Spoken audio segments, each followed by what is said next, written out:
Local 4 News starts now with a breaking news alert.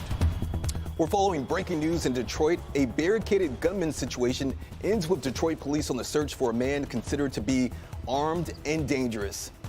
Officers declared a barricaded situation after they believe the man went inside a family's home on the city's west side. Thank you for joining us tonight. I'm Will Jones. And I'm Pamela Osborne. That family, including 2 young children, was sent running from their home on Trinity Street near Evergreen. After an hours-long standoff, police went inside the home and found no one at all. Jacqueline Francis has been on the scene for hours. Jacqueline, what can you tell us about this man that police are looking for? Chief White got right to it. He says that this man is part of an extremely dangerous group that they believe is tied to 2 recent killings. Now, tonight, we're told that man was trying to escape from police when he ran up to a random family's home, sending that family running in the other direction. For hours, we watched those parents, those 2 young kids, and even the family dog waiting outside with officers wondering what in the world is going on inside their house. Finally, police went inside. That suspect was nowhere to be found, so now the search continues. It's a lot to unpack. This standoff stems from a recent crime spree involving a group that Detroit police have been tracking. This is an extremely violent group that our crime intelligence picked up on a pattern. Chief James White believes the group has information on 2 deadly shootings, a carjacking and a non-deadly shooting. One of the deadly shootings happened during an attempted robbery at a Coney Island on the city's west side earlier this week, taking the life of a 34-year-old man. We believe that this group is good for that, or at least has information on that murder robbery. And we also believe, based on the pattern and some information from our crime intelligence unit, that they are likely tied to these other events that I've spoke of. Police say officers spotted the group's car around 6:30 Saturday evening, and a chase ensued. The men dumped the car on the city's west side. 2 got away. As for the other, one suspect, which we were very concerned about and wanted to focus on, entered a home in the 17700 block of Trinity. Upon entering that home, the family inside of that home ran out. 2 children, a husband and wife. police say it's unclear where he was on the property, but that he chose it at random. Everyone, including the family dog, made it out safely. They're holding up really well. The officers did a fantastic job of calming them down, as you can imagine, and they feel very safe with the officers right now. Hours later, police went inside the home, and the suspect was nowhere to be found, and so the search continues.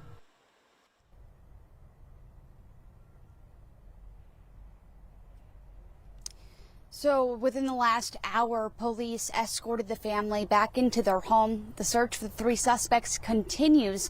No names of the suspects were released tonight, but we expect to learn much more about this whole situation in the coming days. Reporting live in Detroit, Jacqueline Francis, Local 4. All right, Jacqueline, thank you. Breaking tonight in Inkster, a 17-year-old boy is hurt after a shooting that took place there. It happened around 9 o'clock tonight in the area of Middlebelt and Glenwood. Police say the victim was shot in the leg. He is expected to be okay. More breaking news from our nation's capital. A major breakthrough late tonight on the negotiations to raise the debt ceiling. NBC News reports negotiators for the White House and House Republicans have reached an agreement in principle to raise the debt ceiling and cap federal spending. This coming just days before the U.S. could run out of money to pay its bills. House Speaker Kevin McCarthy believes the deal is fair. I believe this is an agreement in principle that's worthy of the American people. It has historic reductions in spending, consequential reforms that will lift people out of poverty into the workforce, rein in government overreach. There are no new taxes, no new government programs. There's a lot more within the bill. We still have more work to do tonight to finish all the writing of it. A vote on the deal is expected to happen on Wednesday. If approved, the agreement would allow the country to keep borrowing money until 2025. With a busy Memorial Day weekend in downtown Detroit, we got a preview of what the Detroit Police is doing on their security plan. There's a lot happening downtown with big crowds coming out for the Electronic Movement Festival. Police say new this year, a 12-step security plan has been put in place. DPD says they're upping the police presence, both seen and unseen. Still in a place is a citywide curfew for minors. For those 15 and under, it takes effect at 10 p.m. and 11 p.m. for minors ages 16 and 17. A driver who claims she was the victim of a hit and run on I-94 could be facing charges for firing her gun. The reported crash happened last night around 11 on westbound I-94 near I-75. Police say the driver who called in the crash claims she was rear-ended. After both cars pulled over, she says she tried to make contact with the other driver. That's when she says the car accelerated towards her, so she fired a shot. Police were able to track down the other car, which had a bullet hole in the hood. But get this, police say there was no crash-related damage to either vehicle. The case will be handed over to the prosecutor's office for review. A boil water advisory is still in effect for several Metro Detroit communities. The Great Lakes Water Authority says the first round of testing came back clear for the city of Wayne and parts of Romulus, Westland, and Inkster. Water officials issued the advisory due to a loss in water pressure. The advisory remains in effect until a second round of testing returns clear. That's set to be finished tomorrow. Remember, until then, you have to boil your water for 1 minute, let it cool, or you need to be using bottled water.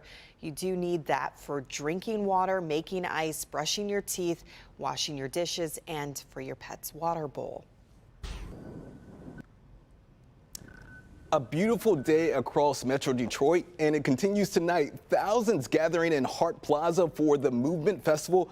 You're looking live as the party is still going on until midnight. We have time to get there if we want to. I know. I mean, I can't hear it, but I imagine it's a heck of a good time out there. Let's turn our attention over to Ron Hilliard. He's got a look at our holiday forecast. And hey, how's it going to be tonight if we decide to skip out there? Well, it's going to be pretty nice. I was just thinking, like, we need an audio with that. You know, some Right. audio. Come on. We need some nice weather out there, and we have it. We have a few clouds rolling in. That's okay. We don't have any rainfall with it. So those clouds making the skies partly cloudy to mostly cloudy, depending upon where you are tonight. But for the most part, that's going to clear on out. You can see more of that action is moving up in our direction. The rain, though, is going to stay to our south. So what we have out there tonight, all across the area, we have mostly clear skies the farther north you go, but then you start to get partly cloudy, fair conditions as you get farther toward the south, because all those clouds, though, are moving up from the south. So what we have tonight across the state and across the Great Lakes region, mostly nice conditions. Again, the farther north you go, that's where you're going to see those clear skies. You might even see the stars as you get up into the Bay region. So tonight across our area, here's another look at it. I wish I could hear it, but I know they're moving down there and jamming. Very nice in Hart Plaza right now. The temperature coming in at around 60 degrees in Detroit. You're closer to around 50 degrees already, with 51 in Ann Arbor, 52 in Port Huron, still holding on farther toward the south, of course, 61 in Adrian. Those winds very light to about calm. So tonight we have near normal temperatures across the area. We'll be in the lower 50s, closer to the city. Upper 40s in some of the suburbs. Warm weather coming up, though. So if you want the latest information, you can, of course, get that with the Forewarn Weather app. You can also get the ExactTrack 4D radar. All the information, all you have to do is search on your phone WDIV. And still much more to come here on Local 4 News at 11. Here's Priya. Preserving history one photograph at a time. A Metro Detroit VFW gets a tremendous gift just in time for Memorial Day.